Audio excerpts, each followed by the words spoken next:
இது ஒரு பத்திரிகை நிறுவனம் இந்த நிகழ்ச்சியை நடத்துகிறாங்க. அதில் அந்த கட்டுரைகள், நேர்காணல் இதெல்லாம் வந்திருக்கு இல்லையா? அவங்களில் விஜய் எங்கேயாவது இருக்காரா? விஜயோடைய கட்டுரையோ இல்லை அவருடைய நேர்காணலோ அதில் இருக்கா? அப்புறம் அவர் கூப்பிட வேண்டிய அவசியம் என்ன? எதுக்காக இந்த வேலையெல்லாம் ஒரு பத்திரிகை நிறுவனம் பண்ணணும்? இந்த கேள்வி யாரும் கேட்க மாட்டேங்கிறாங்க. திருமா அவர்கள் தான் இதுல ஒரு முக்கியமான நபராக இருக்கின்றார் இந்த புத்தகத்தை பொறுத்த வரைக்கும். அப்போ அவருக்கு சங்கடம் ஏற்படுத்தும் விதத்துல ஒருத்தரை கூப்பிட வேண்டிய அவசியம் என்ன? ஒரு பக்கம் என்னடானா அதே கட்சியை சார்ந்த ஒருத்தர் கூத்தாடி என்ன பேசுறான் அப்படின்னு பேசினதை நம்ம பார்த்தோம். இந்த சோ கால்டு அதே கூத்தாடியுடன் உங்க கட்சியுடைய துணை பொதுச் செயலாளர் போய் நீங்க தான் இது மாதிரி பண்ணணும், அது மாதிரி பண்ணணும், ஊழலை ஒழிக்கணும், மன்னராட்சியை ஒழிக்கணும் அப்படின்லாம் சொல்லிட்டு இருக்காரு. கொடுத்திருந்தார்ல சார், அவர் வாய்ஸ் ஆஃப் காமன் அப்படிங்கிற ஒரு அமைப்பு சார்பாக தான் அவர் கலந்துருக்காரு. அப்ப கட்சியை அவர் அந்த கருத்திலிருந்து distancing the party from the கருத்து. இப்ப கருத்து சொன்னவர்கிட்டேருந்து will you distance the party? இதான் எனக்கு கேள்வி. அதாவது ஒட்டுமொத்த முரண்பாடுகளின் மொத்த உருவமாக இன்றைக்கு விசிக இருக்கின்றது. ஒரு கட்சி கூட்டணிகள் சேராததால் உடைய போகின்றது, ஒரு கட்சி கூட்டணி சேருவதற்காக உடைய போகின்றது. இப்போது இருக்கின்ற கூட்டணிகள் அந்த புதுசா வந்த தாவேகா அப்படின்னும் போது நான் 4.5 முனை போட்டின்னு பார்க்குறேன். அண்ணாமலை அவர்கள் 5 முனை போட்டி அப்படின்னு சொன்னாரு. நான் சீமான் அவர்களை இப்போ அரை லெவலுக்கு மாத்திட்டேன். ஏன்னா அவருடைய ஓட்டுகள் தான் பெரும்பாலும் தாவேகா பக்கம் போக போகுது. தாவேகா பீட்டர் மட்டும் போட்டு வா போதுமா அப்படின்னு சொல்ல போக இவர் பாட்டுக்கு கடலூர், விழுப்புரம் எல்லாரும் எங்க வீட்டுக்கு வாங்க, இங்க நிவாரணம் வாங்கிட்டு போங்கன்னாங்கன்னா, தம்பி ஈசிஆர்லாம் பிளாக் ஆயிரும் வானா. அவரே அது விமர்சனம் வச்சிருந்தார்ல, வெறும் ட்வீட் மட்டும் போட்டுட்டு ஒரு சம்பிரதாயமா இருக்கு அப்படிங்கிற மாதிரி சொல்லியிருந்தாரு. அதைத்தானே பண்ணியிருக்கிறாரு அவரு. அவர் மற்ற கட்சியை விமர்சிக்கிறார்ல. ஓ, நாங்க இதை செய்வோம் ஆனா நீங்க செஞ்சா நாங்க விமர்சனம் போடுவோம். இது தமாஷாகுதே. விசிகா மட்டும் இல்ல, தாவேகாவுமே முரண்பாடுகளின் மொத்த கூடாரமாக இருக்கின்றது. அவர்கள் பேசின விஷயத்தில் ஒன்று சொல்லியிருந்தாரு, ஏப்ரல் 14 அம்பேத்கருடைய பிறந்த நாள், அந்த நாள் ஒரு சமூக நீதி நாள் அந்த மாதிரி சம்திங் சொல்லி இதை நான் ஒன்றிய அரசிடம் ஒரு கோரிக்கையாக வைக்கிறேன் அப்படின்னு சொன்னார். அண்ணாமலை அவர்கள் தான் கரெக்டாக சொன்னார்ல, இது மாதிரி எல்லா தலைவர்கள் படத்தை போட்டுக்க வேண்டியது, எப்படி எல்லாத்தையும் போட்டு குலுக்கி இதுதான் எங்கள் கொள்கை அப்படின்னு சொல்ல வேண்டியது அப்படின்னு. அந்த மாதிரி தான் இப்போ ஒன்றிய அரசுன்னு சொந்தமாக ஒரு திங்கிங் இல்லையா? ஆமாம், இந்த புத்தக வெளியீட்டு விழா கூட என்னை கூப்பிட்டாங்க அப்படின்னு சீமான் அவர்கள் சொல்லியிருந்தாரு. சரி விடுங்க, அண்ணன் ட்ரம்ப் அவர்களுடைய பதவியேற்பு விழா கூட கூப்பிட்டா சொல்வார். அதெல்லாம் நம்ம அப்படியே தமாஷா அப்படின்னு சிரிச்சுட்டு போக வேண்டியதுதான் சீமான் அவர்கள்.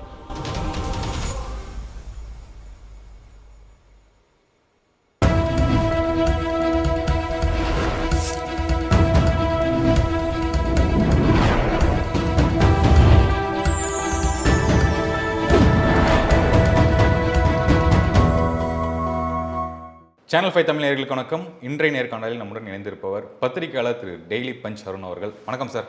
வணக்கம் நிரஞ்சன் சார். விகடன் மேடையில் திருமா விஜய் ஏற்கவில்லை அப்படின்னு ஒரு விஷயம் இருக்குது. திருமா ஒரு கருத்து முன்னாடி சொல்லிட்டாரு, நான் ஏன் வரல அப்படிங்கிறக்கு ஒரு விளக்கமும் கொடுத்துட்டாரு. விஜய் அவர்கள் நேற்று பேசும்போது சொல்லியிருந்தாரு, அந்த அம்பேத்கர் பற்றி ஒரு 10 நிமிஷம் ஸ்பீச் கொடுத்துட்டு இறுதியில் திருமா அவர்கள் வராட்டியும் அவர் மனது இங்கே தான் இருக்கும், அவருக்கு கூட்டணியில் எவ்வளோ ப்ரெஷர் தராங்கன்னு என்னால் யூகிக்க முடியுது அப்படின்னு சொன்னார். விஜய் அவர்களுடைய யூகிப்பு சரியா? அவர் மனசை பற்றி இவர் தான் நிறைய தெரிஞ்சு வச்சிருக்காது போல இருக்கு. ரொம்பவே ஆச்சரியமா இருக்கு. ஆனால் இப்போ என்னுடைய கேள்வி, இது ஒரு பத்திரிகை நிறுவனம் இந்த நிகழ்ச்சியை நடத்துகிறாங்க. அண்ட் அந்த புத்தகத்தை வெளியிடுவது பப்ளிஷர் வேறையா, விகடன் பதிப்பகம் தானே?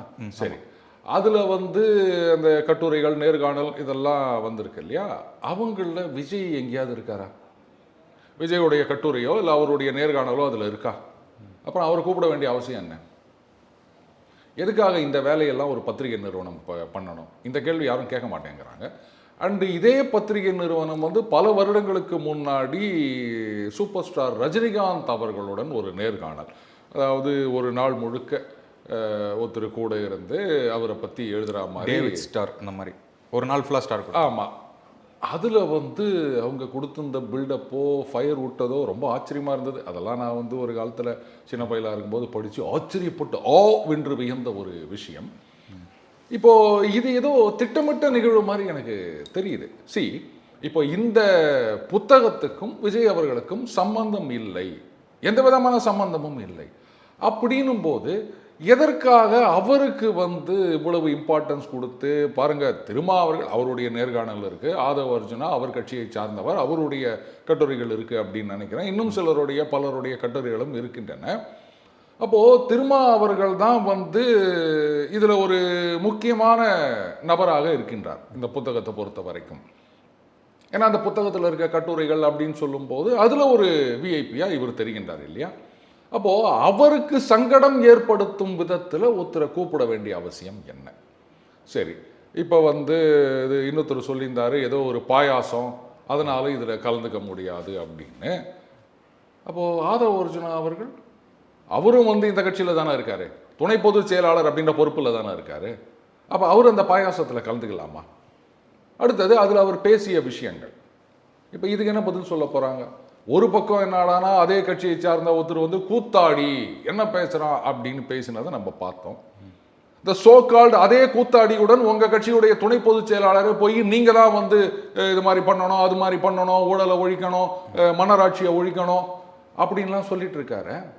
அப்போ இதுல திரும்ப விளக்கம் கொடுத்திருந்தார்ல சார், அவர் வந்து வாய்ஸ் ஆஃப் காமன் அப்படிங்கிற ஒரு அமைப்பு சார்பாக தான் அவர் கலந்துருக்காரு அப்படிங்கிற ஒரு விளக்கமும் கொடுத்துருக்காரு. அவர் கருத்து அவருடையது, கட்சி சார்பாக இல்லை. ஓ, அப்போ கட்சியை வந்து அவர் அந்த கருத்திலிருந்து distancing the party from the கருத்து. இப்போ கருத்து சொன்னவர்கிட்டேருந்து will you distance the party? இதான் எனக்கு கேள்வி. கருத்து சொன்னவர் உங்கள் கட்சியில் தானே இருக்கார், பொறுப்பில் தானே இருக்கார். அப்போ எப்படி நீங்கள் பொறுப்பு துறப்பு அப்படின்னு சொல்ல முடியும்?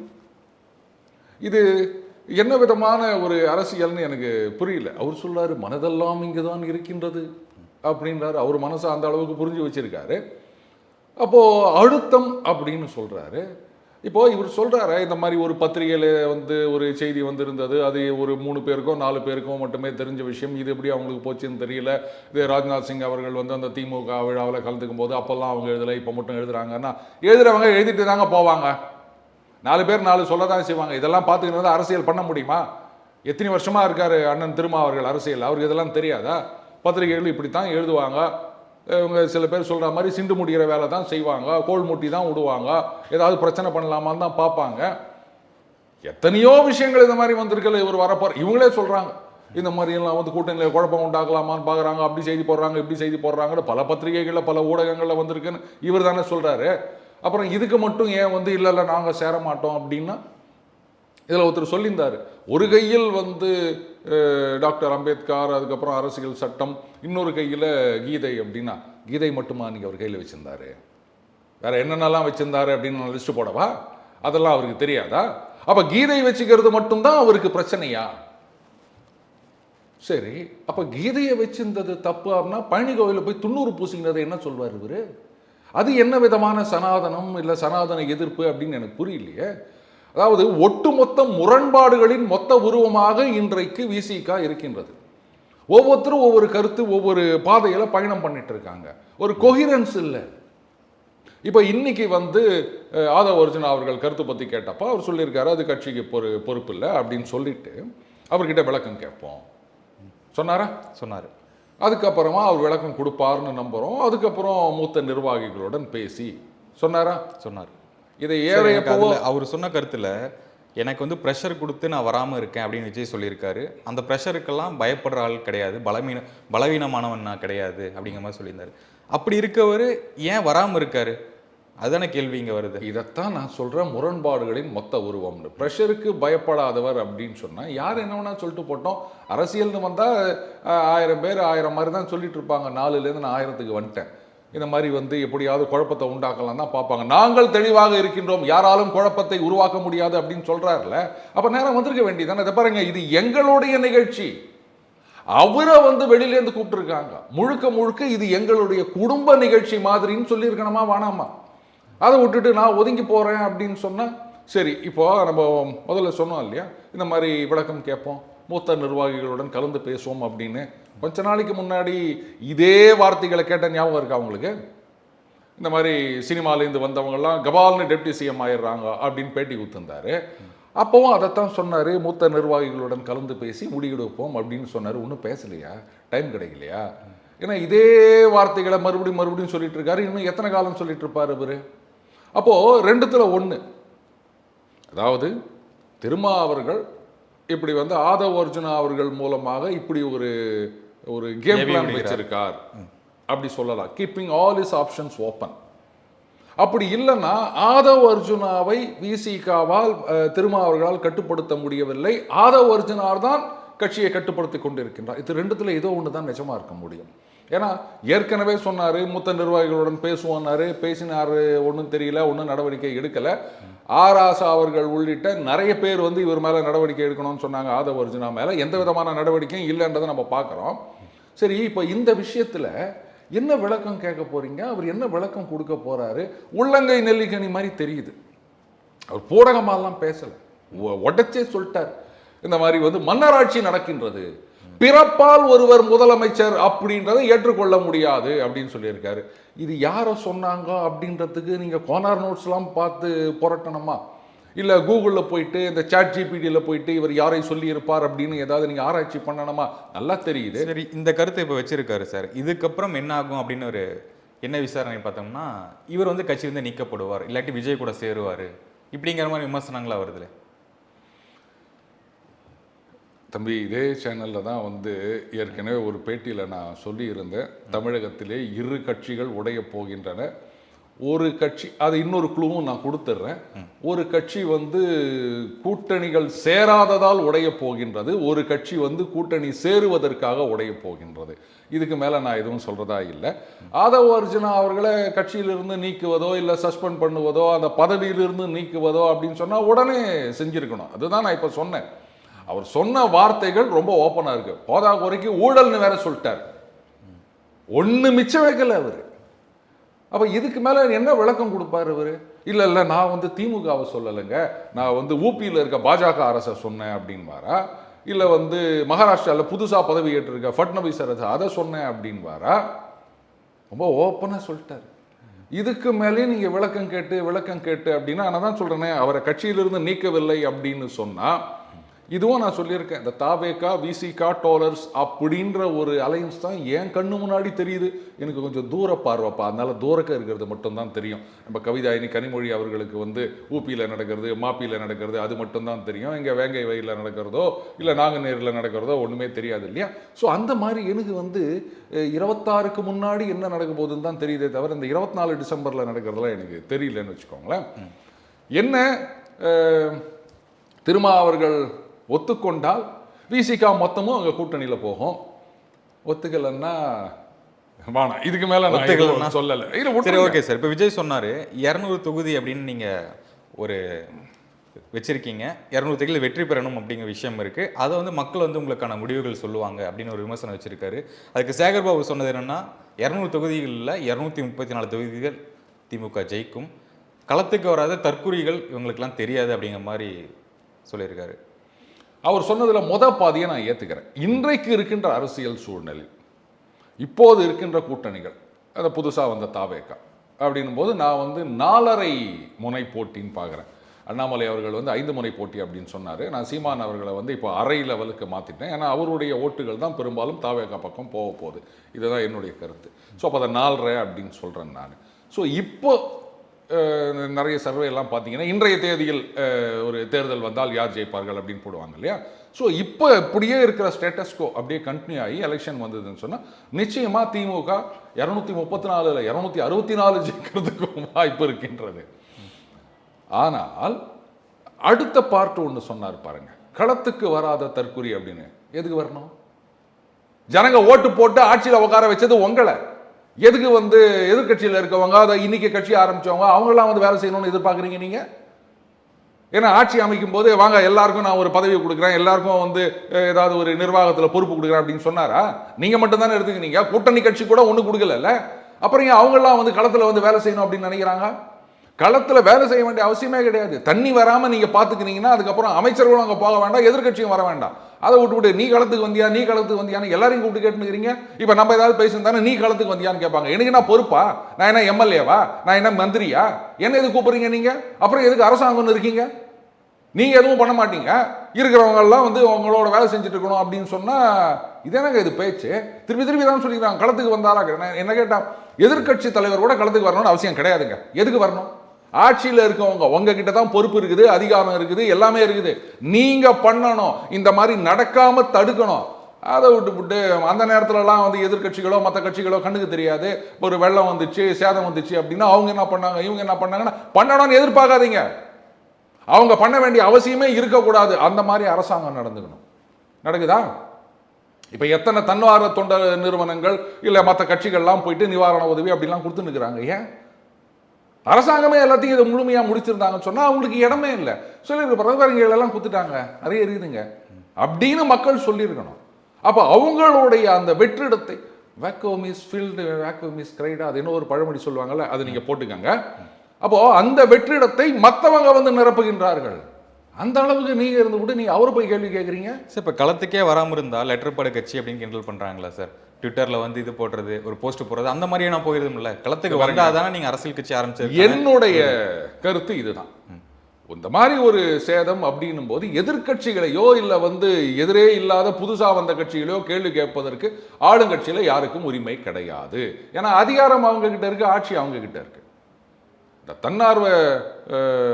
தன்னார்வலர்கள் அப்படின்னு இந்த சென்னை கார்பரேஷன்ல ரெஜிஸ்டர் பண்ணி நிறைய பேர் இது பண்ணியிருக்காங்க. அவங்களும் வந்து இந்த கார்பரேஷன்ல இருக்க ஊழியர்களோட இணைந்து பணியாற்ற வேண்டும். ஒன்று வந்து இந்த ஆக்சசிபிலிட்டி, அடுத்தது அவங்களுக்கு நிறைய எக்ஸ்பீரியன்ஸ் இருக்கு, எந்த இடத்துல எப்படி போனால் அந்த கோஆர்டினேஷன் இருக்கும் மற்ற டிபார்ட்மெண்ட்ஸோட.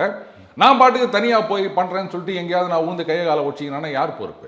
ஸோ அதனால் அவர்களுடன் இணைந்து பணியாற்ற வேண்டும். ஓகே, அப்போ விஜய் வந்து வெறும் எக்ஸ் தளத்தில் ஒரு ட்வீட் மட்டும் போட்டிருந்தாலே அவருக்கான வாக்குகள் கிடைக்கும், செல்வாக்கு கிடைக்கும் நினைக்கிறீங்க? பாருங்க, வெள்ளம் புயல் இந்த நேரத்தில் களத்தில் வரணும் அப்படின்னு ஆளுங்கட்சி எதிர்பார்க்கறது தப்புன்னு தான் நான் சொன்னனே தவிர இவங்கெல்லாம் வரவே கூடாதுன்னு நான் சொல்லலை. அதை புரிஞ்சுக்கங்க. இவங்களுக்கு கேட்கறதுக்கு எந்த இதுவும் கிடையாது, ஆனா அவங்க வரலாம். இதுதாங்க அரசியல். இப்போ 2015 புயல் போது இது மாதிரி தான் நடந்தது. இதுல வந்து யார் யாரோ கொண்டு வரதுக்கெல்லாம் ஸ்டிக்கர் ஓட்டினாங்க பார்த்தோம்ல நம்ம. ஸோ இந்த நேரத்தில் இப்போ ஆர்எஸ்எஸ் உடைய சேவா பாரதி அமைப்பு எஸ்டி சூர்யா அவர்கள் களத்தில் இறங்கி வேலை பார்த்து நிற்கிறாங்க. அவங்க எந்த புயல் சேதம் எது நடந்தாலும் அவங்க தான் முதல்ல போய் ஆஜராகிடுவாங்க, அது எல்லாருக்குமே தெரியும். ஆனால் அவங்க என்ன பெரிய பிரச்சனைனா சொல்றதை செய்ய மாட்டாங்க. இந்த மாதிரி தான் என்னது செய்யறத சொல்ல மாட்டாங்க. நம்மளும் கொஞ்சம் டங்கு ஸ்லிப் ஆயிடுச்சு. அந்த மாதிரி எல்லாரும் போய் செய்யலாம், அது தப்பு கிடையாது. அதை நான் சொல்லலை.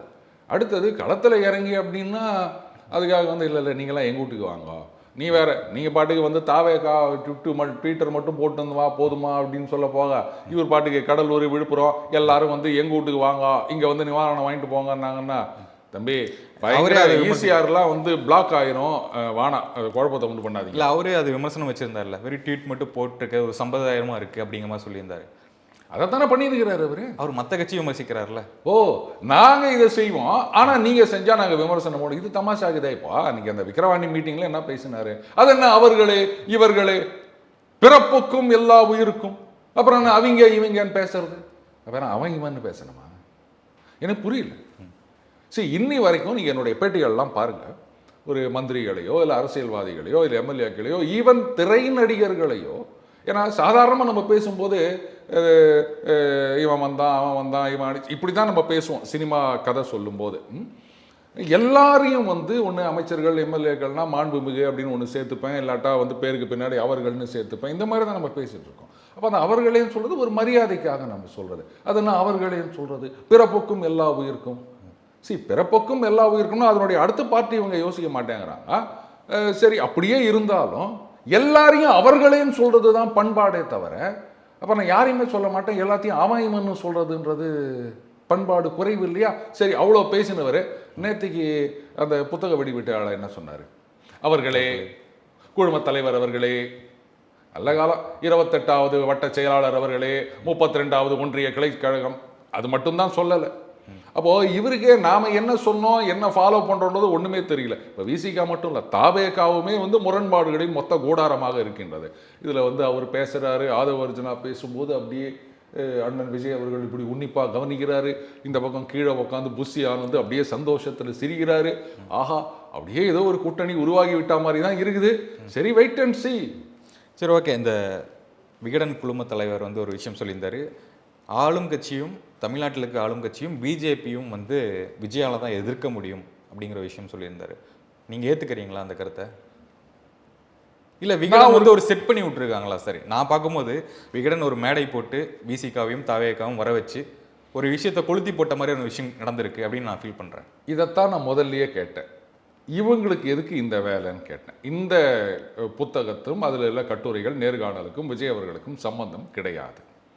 அப்புறம் எதுக்காக இவங்களை கூப்பிட்டாங்கன்ற சந்தேகத்தை நான் முதல்லயே கேட்டுட்டேன். அடுத்தது பாருங்க, நீங்கள் வந்து ஒரு பத்திரிகை நடத்துகிறீங்க அப்படின்னு சொன்னால் பத்திரிகையில் தலையங்கம்னு ஒன்று இருக்குது. ஆனந்த விகடனில் தலையங்கம் இருக்குது. அந்த தலையங்கத்தை தனியாக எடுத்து அவங்க ட்வீட்லேயும் போட்டுட்ருக்காங்க.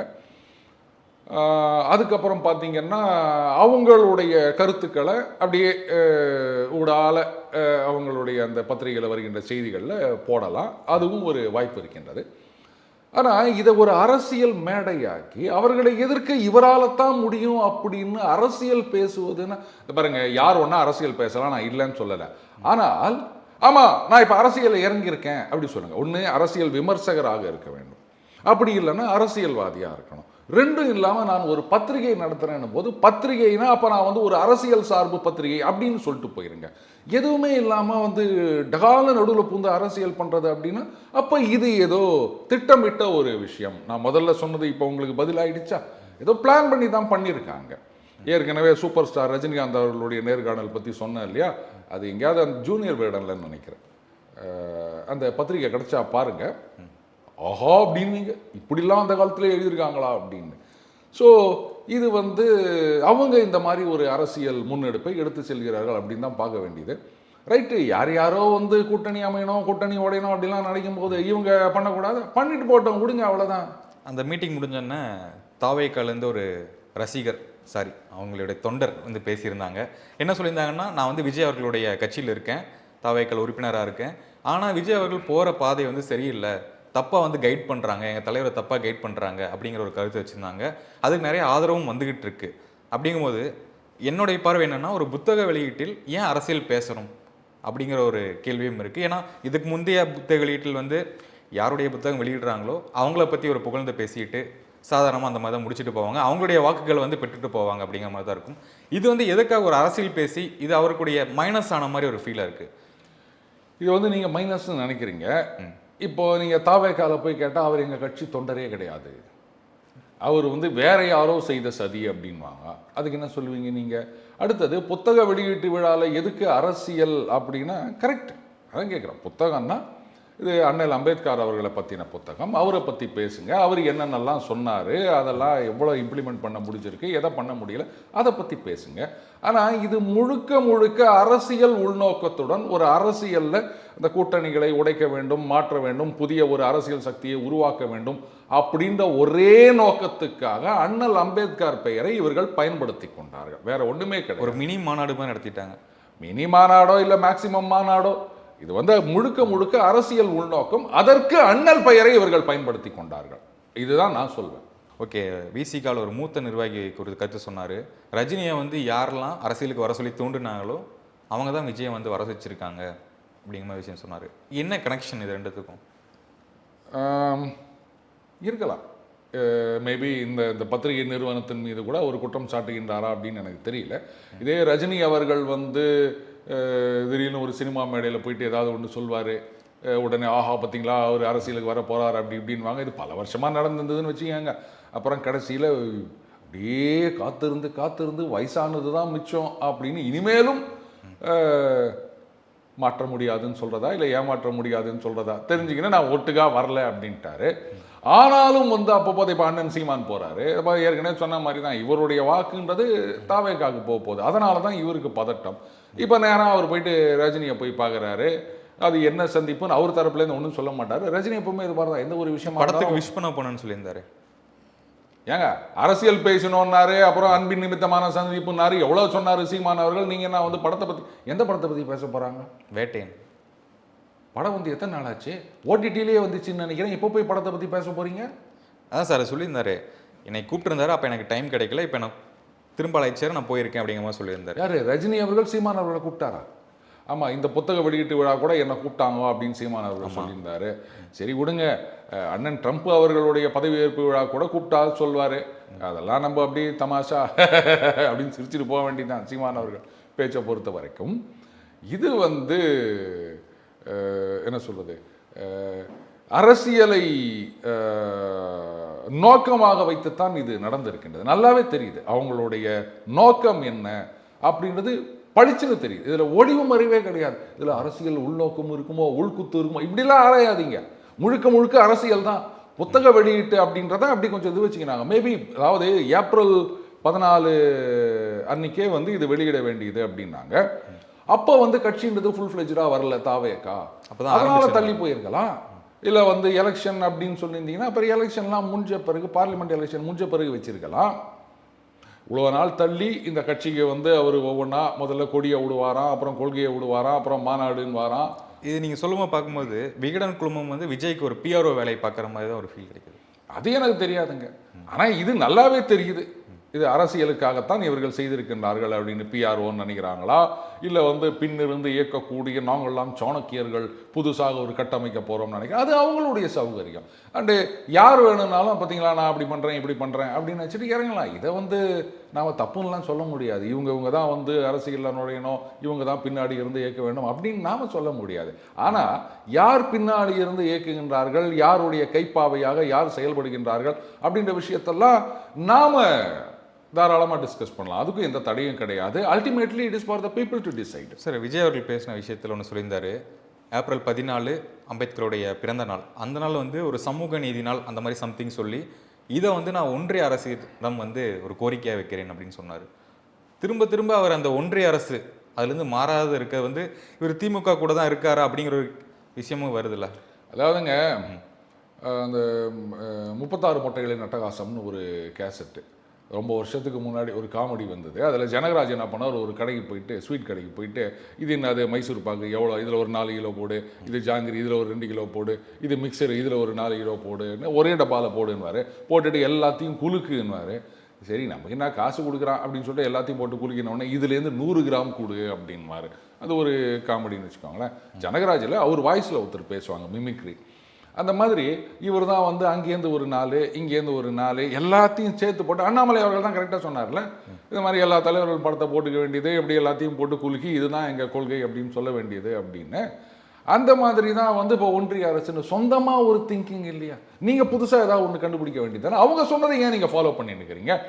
அந்த ஒன்றியம் அப்படின்ற ஒரு இதுவே இந்த 21 திமுக ஆட்சிக்கு வந்த பிறகு தான் புழக்கத்துக்கு வந்தது.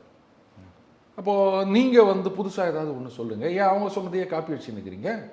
இது எப்படின்னா, ரஜினிகாந்த் அவர்கள் ஃபேமஸாக வரும்போது அவரை மாதிரியே ஹேர் ஸ்டைல் வச்சுக்கின்னு அவரை மாதிரியே பேசிக்கின்னு நிறைய பேர் உள்ளே வந்தாங்க, குளோன் மாதிரி. கடைசியில் யாராலையும் வந்து எடுபட முடியல. அது சினிமாவில் இருக்கிறதுனால அவருக்கு சினிமாலேயே ஒரு உதாரணம் சொன்னால் நல்லா இருக்கணும், வேற ஒன்றும் இல்லை, தப்பாக நினச்சிக்காது. ஓகே சார், இந்த ஓவரால் இந்த மேடை ஸ்பீச் இது வந்து விஜய் அவர்களுடைய அரசியல் கணக்கு என்னவா இருக்குது? அந்த கூட்டணி கணக்குகள் சாத்தியமா?